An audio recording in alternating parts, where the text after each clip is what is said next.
일상에서 만난 하나님.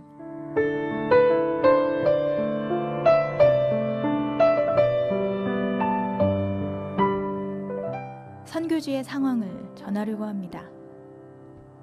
지난 2개월간 우리가 사는 곳에 물이 나오지 않고 있습니다. 우리 집이 아니라 동네 전체가 그렇습니다. 그 이유를 아는 사람은 없습니다.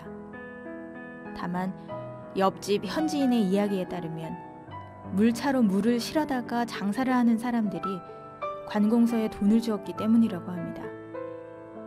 그들이 장사를 할 수 있도록 물을 일부러 공급하지 않은 것으로 짐작하고 있습니다. 오랫동안 공산 정권에 익숙해진 행정체제로 그 누구도 항의하지 않고 불편을 감수하고 있습니다. 우리 집도 일주일에 한 번씩은 물차를 불러 물을 사서 탱크에 저장해 놓고 살고 있습니다. 관공서의 부조리는 어제 오늘의 이야기가 아니지만 이런 생활고로 인하여 진땀을 빼야 하는 것이 힘에 부칠 때가 있습니다. 비자 문제도 만만치 않습니다. 장기 비자를 마련하는데 1인당 수천 달러 정도의 경비가 든다는 것입니다. 비용도 비용이지만 무엇보다 이 돈의 90% 이상이 관공서 관리들에게 가는 뇌물이라서 문제가 되고 있습니다.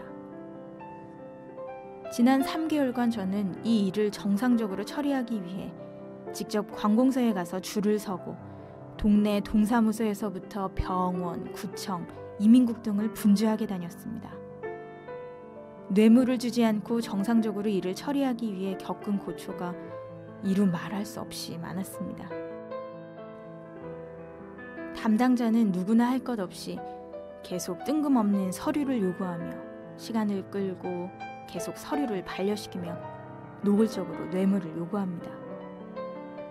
이 일을 하면서 이 나라 관공서들이 총체적으로 얼마나 부조리한지를 새삼 알게 됐습니다. 현재 뇌물을 주지 않고 장기 비자를 만들 수 없다는 것을 확인했습니다. 어쩌면 힘들더라도 계속 단기 비자를 연장하고 새로 만들어가며 이 길을 걸어가는 것을 주님이 허락하신 길이라고 생각하였습니다. 모든 과정마다 어쩌면 우리 돈 몇만 원씩만 주면 쉽게 올 수 있는 길이었습니다. 마지막에도 쉬운 선택을 하면 그만이었겠습니다. 하지만 이 땅에서 말로 복음을 전하는 것보다도 불의와 타협하지 않고 사는 것이 중요한 십자가의 길이라 믿습니다. 그래서 더 큰 대가를 치르더라도 이 길을 가야 한다는 믿음으로 버텨내고 있습니다.